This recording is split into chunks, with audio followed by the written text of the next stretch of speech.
নমস্কার বন্ধুরা, কেমন আছেন আপনারা সবাই? আশা করছি আপনারা সবাই খুব ভালো আছেন। আর আমরাও কিন্তু বেশ ভালো আছি। চলে এসেছি আবার একটা নতুন ভিডিও নিয়ে। চলুন আপনাদের সাথে নিয়ে এখন থেকে আমি আমার ভিডিওটি শুরু করছি। যেহেতু মায়ের এখানে এসেছি, তাই কাছাকাছি মামার বাড়ি থাকতে মামার বাড়ি থেকে ঘুরে যাবো না তা কি কখনো হয়? আবার যেখানে পুজো হচ্ছে, তো ছোট্ট থেকে যে পুজোয় সবসময় এখানে থেকেছি, তো সুযোগ যখন পেয়েছি তখন কি হাতছাড়া করা যায় বলো তো? তাই সোজা চলে এলাম মামার বাড়ি। আর এখানে এসে একই কাণ্ড, চলো তোমাদের সাথেও সবটা শেয়ার করছি কি হয়েছে এখানে। তার আগে বলি যে কি পুজো এখানে এসেছি, এখন হচ্ছে মনসা পুজো। আর যেহেতু ছোট্টবেলা থেকে মামার বাড়ি থেকে বড় হয়েছি, তো তাই এখানে সমস্ত কিছুটা কিছুটা হলেও আমার জানা। তাই বলি এই পুজোতে কিন্তু প্রত্যেক বছর কিছু না কিছু হয়। আর সত্যি কথা বলতে আমাদের মনসামা খুবই জাগ্রত। আর এবছর যেটা হয়েছে চলো তোমাদের সাথে সেটাই শেয়ার করি। তো এখানে না একটা খাল আছে, তো সেই খালের জল নিয়ে এখানে সমস্ত চাষবাস বলো যা কিছু দরকারি আর কি জল লাগলে খাল থেকেই কিন্তু নেওয়া হয়। তো যেহেতু খাল আছে আর এখানে একজন দাদু আছে, সেই দাদু কিন্তু ওই খালের মধ্যে জালটা মানে একটা জাল বেঁধে রাখে, মানে জালটা দিয়ে কীরমভাবে বেঁধে রাখে আমি ঠিক সেটা বলতে পারছি না। জাল বাঁধা থাকে, ওই জালে মাছ পড়ে, তো মাছ ধরার জন্য জালটা বেঁধে রাখে। আর প্রত্যেক বছরই কিন্তু ওই দাদুর জালে একটা করে বিষধর সাপ পড়েই পড়ে। তো এবছর কিন্তু একটা নয় দুটো সাপ ধরা পড়েছে। আর প্রত্যেক বছরই সাপুড়ে ডেকে সেই সাপগুলো দিয়ে দেয়, মানে ওরা এসে সাপুড়েগুলো এসে ওই জাল থেকে সাপগুলো ছাড়িয়ে তারপর ওরা নিয়ে চলে যায়। তো এবছরও তাই করেছিল। আর এবছর হয়েছিল যেহেতু দুটো সাপ পড়েছিল, তো প্রথমে যেরকম রোজকারই আর কি সকালে যায় যে মাছ পড়েছে কিনা মাছ ধরার জন্যে, সকালে গেছিল ওই জালটা দেখার জন্য যে মাছ ধরা মানে মাছ আদেও পড়েছে কিনা। তো রীতিমতো যেহেতু দুটো সাপ পড়েছে, মানে জালের কাছে যেতেই হয়নি, দূর থেকে না কীরকম যেন সাপের একটা ফোঁস ফোঁস করে আওয়াজ হচ্ছিল। তো সেই শুনেই আর কি বুঝতে পেরে গেছে যে নিশ্চয়ই সাপ পড়েছে। তারপর হালকা করে লাঠি দিয়ে তুলে দেখে সত্যি সত্যি দুটো সাপ ধরা পড়ে গেছে। আর সাপগুলো আটকে গেছে, মানে জালের মধ্যে জড়িয়ে পেঁচিয়ে গেছে আর কি, বেরোতে পারছিল না। তারপর ওই সাপুরে যেহেতু প্রত্যেক বছরই একটা করে পড়ে, তো সেই জন্যে জানা, তো ওনাকে ফোন করাতে উনি এসে সাপগুলো ছাড়ানো হয় আর কি, ছাড়িয়ে বস্তার মধ্যে বেঁধে এখানে সবাই কিন্তু দাঁড়িয়ে আছে এখানে দেখার জন্য সাপগুলো। আর এই যে ঝুড়িতে যে সাপগুলো দেখছো, এইগুলো কিন্তু ওনার সাপ, মানে ওনার এগুলো সঙ্গে ছিল আর কি।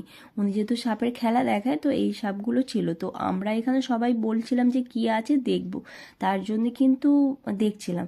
ও সাপ দেখার কথা বলাতে একটা কথা মনে পড়ে গেল, যে আমরা কিন্তু ছোট্টবেলায় এই সাপুরে এসে সাপ খেলা দেখার প্রচণ্ড নেশা ছিল। মানে যদি দেখতাম যে সাপুরে এসছে এই সাপ খেলা দেখাবে, আমরা কিন্তু সত্যি খুব মানে উৎসাহ করে সবাই মিলে কিন্তু চলে আসতাম সাপ দেখার জন্য।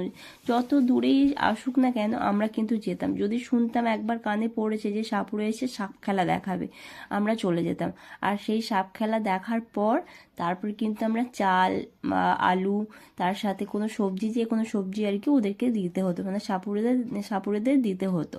তো সেরকমভাবে দেখতাম। আর এই দেখো এই যে বস্তা থেকে সাপটা বের করলো, এটা কিন্তু ধরেছে আজকে। আর তার আগে যে বস্তা থেকে যে সাপটা বের করলো সেটাও কিন্তু ধরেছিল। আর এই বস্তা থেকে সাপের সাথে সাথে একটা কিন্তু শোল মাছও বেরিয়েছে, তোমরা দেখেছো। আর সেই মাছটা একজন কিন্তু তুলে নিয়েছিল। তারপর উনি বললেন যে এই মাছটা আর খেতে হবে না, ওনাকেই দিয়ে দিন, যাতে মাছগুলো মানে মাছটা এই সাপগুলোকে খাইয়ে দিতে পারে। এই সাপটাকে দেখেছো কিরকম ছোবল মারছে, আমরা তো দাঁড়িয়ে দাঁড়িয়ে দেখছি আর রীতিমতন ভয় পেয়ে যাচ্ছি। আর সত্যি কথা বলতে একটা কথা আমার এখনো মানে মনে জাগে, যে ছোট্ট থেকে ভাবতাম আর এখনো ভাবছি যে এই সাপুড়েদের কাছে মানে কি বলবো, কিছু কি থাকে নাকি, এরা কি ভয় ফয় কিছু পায় না? এই সবে সবে সাপটা ধরলো আর কিরকম ছোবল মারতেও যাচ্ছিল, কিন্তু এরা কোনো কিছুতে ভয় পায় না।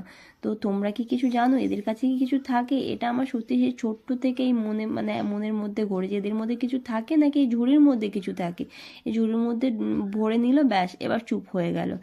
আর ওই যে মাছটা ধরে নিয়েছিল বলেছিলাম, ও উনি কিন্তু মাছটা ওদের মানে ওনাকে দিয়ে দিয়েছে। আর আর এই যে ঝুড়ি থেকে যে সাপটা বের করলো এটাও কিন্তু উনি এর আগের বছরে এই সাপটা ধরে নিয়ে গিয়েছিলেন, তো ওনাকে বলাতে উনি আবার সেই সাপটা বের করে দেখাচ্ছিলেন।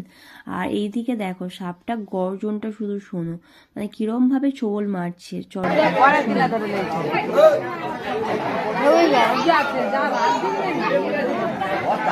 রবিবার ধরে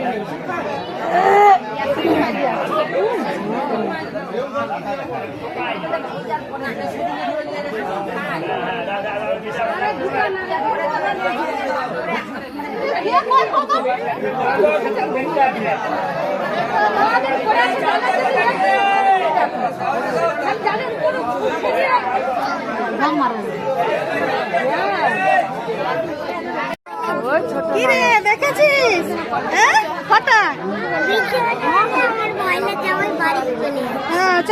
আবার খুলবে নাকি এটা? হয়ে গেল তো দেখানো। চলো চলো চলো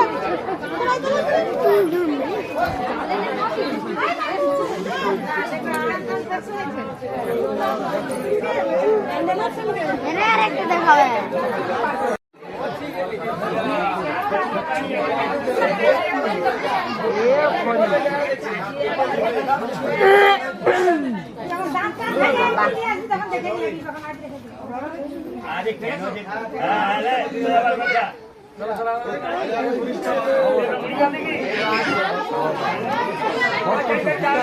ওদের দাঁত ফাঁক ভেঙে নিয়ে দেখানোর জন্য। চলো বাড়ি চলো। তো সাপ তো ধরে নিয়ে চলে গেছে, আর এখানে যেহেতু পুজো হচ্ছিল বললামই, তো সেই পুজোতে না প্রত্যেক বছরই এখানে সাংস্কৃতিক অনুষ্ঠান হয়। তো সেরকমই এখানে কিন্তু বেলুন ফাটানোর একটা প্রতিযোগিতা ছিল। তো প্রথমে যেহেতু এগুলো সমস্ত কিছু রেডি করছিল, তো তার জন্য কিন্তু মাম্মামকে আগে তুলে দিয়েছে একটা গামলির মধ্যে, মানে যেহেতু দাঁড়িয়ে দাঁড়িয়ে কিন্তু বেলুনগুলো ফাটাতে হবে, আর ও তো মানে মুখ পাবে না অত দূর পর্যন্ত। তার জন্য কিন্তু মামা, আমার ছোট মামা, ও কিন্তু টেবিলের মধ্যেই তুলে দিয়েছে, মানে টেবিলের মধ্যে বসিয়ে দিয়ে ওকে দিয়ে বেলুন ফাটানো মানে ঠিকঠাক হচ্ছে নাকি দেখাচ্ছিল। আর মামাম তো একটাও ফাটাতে পারছে না। তো দেখো তোমরা লাস্ট পর্যন্ত কি করছো।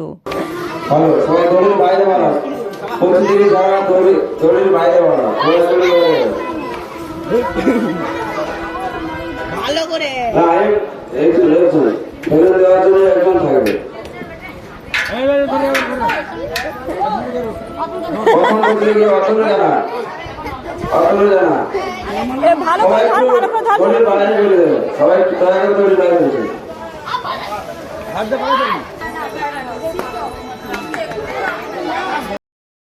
তো দেখতেই পেলে মামাম কিন্তু অনেক চেষ্টা করার পরও একটাও বেলুন ফাটাতে পারেনি। তো লাস্ট পর্যন্ত ওই টুথপিক দিয়ে হাত দিয়ে ফাটিয়ে দিয়েছে। আর এদিকে রেডি করা হচ্ছে, তো আমরা সবাই কিন্তু নাম দিয়েছি, এই জন্য এখানে অপেক্ষা করছি এক একজন করে যে নাম ডাকলে আমরাও কিন্তু প্রতিযোগিতায় নাম দেব, মানে নাম দিয়েছি, আমাদেরকে ডাকলে আমরাও কিন্তু খেলবো। তো এখানে তার জন্যই সবাই বসেছিলাম। আর এইদিকে দেখো বোন কিন্তু একটা বেলুন নিয়ে এসে আমাকে ধরিয়ে দিল যে এটা রাখো, মানে ও এটা নিয়েও পরে খেলবে, তো সেই জন্য বললো এটা তুমি রাখো। আমি যেহেতু বসেছিলাম তো দিয়েছিল আমায়। আর এইদিকে দেখো খেলা কিন্তু শুরু হয়ে গেছে। তো চলো এক এক করে বললে তো তোমরা কাউকে চিনতেও পারবে না আর বুঝতেও পারবে না। তো এক এক করে দেখো কে কটা বেলুন ফাটাচ্ছে। আর একটা হয়েছে, একটা হয়েছে, একটা হয়েছে,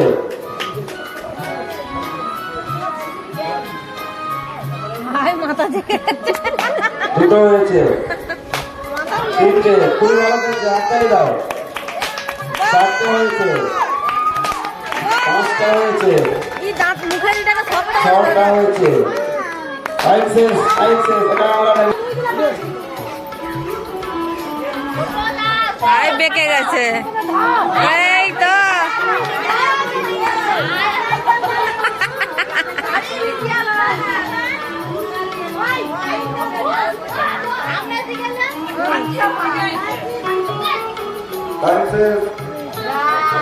টাইম শেষ, একটা ফাটাতে পারলো না, একটা হলো, দুটা, তিনটা,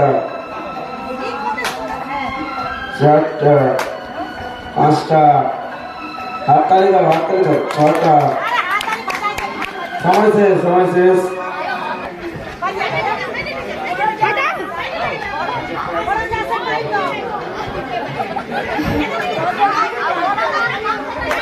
একটা হয়েছে, দুটা হয়েছে।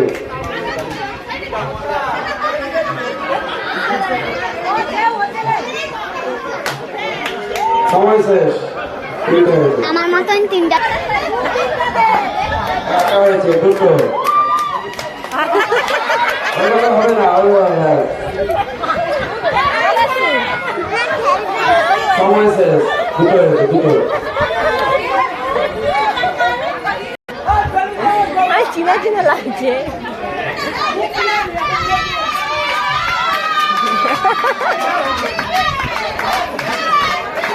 সময় শেষ, সময় শেষ।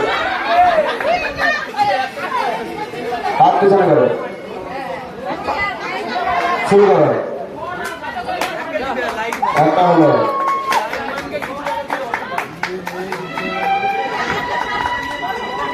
দুটো,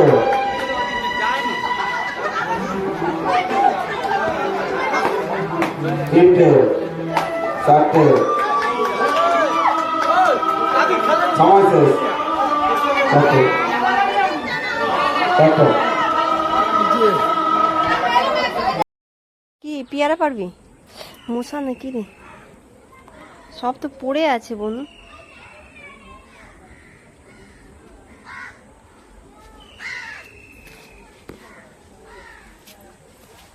দূরে দূরে পেয়ারা পাবো কোত্থেকে? দেখ তুই দেখে যা, পড়ে টড়ে যাসনি। এখানে একটা আছে, দেখতে পেয়ে গেছি, ছেড়ে দে। এখানেই দুটো আছে, আর ধারের দিকে যেতে হবে না। তুই একটু দেখাবি আর।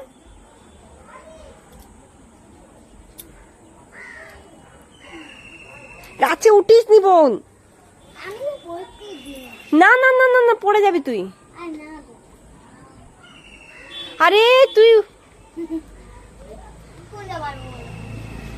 হাতই পাবে না তোর, ছেড়ে দে। ওই একদম ডাসাও নয়, একটু শক্ত।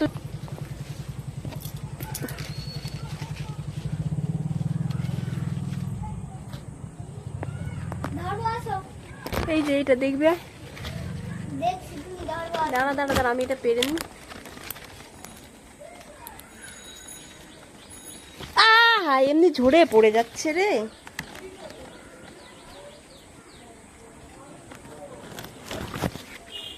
হ্যাঁ, এগুলো তো পেকে গেছে। থুর,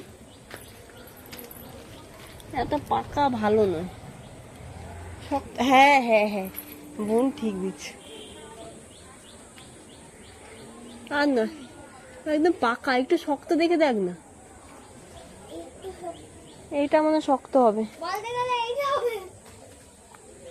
না না, ওগুলো কাঁচা। এটা ধরবি আস্তে আস্তে, না ভেঙে যাবে কিন্তু, পা স্লিপ করবে। গাছে বাঁদর উঠেছে, বাঁদর। এটা মাংকি, মেয়ে মাংকি। ওরে বাবা, কি মশা! আস্তে দেখে নাম।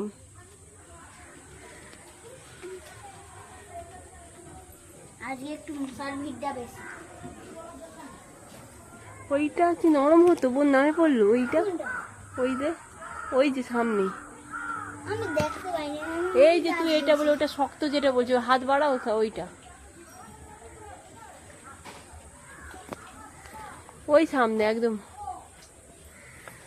ওই হ্যাঁ, দুটো হাত। আমি তো ওটাই দেখাইছিলি, তুমি বলো না। একটা নেই, একটা নেই, যেটা দেখ একটু ঘোড়া, এমনি ঘোড়া ওরকম না। ধরে থাক রে, তুই পড়ে টড়ে যাবি কোথায়?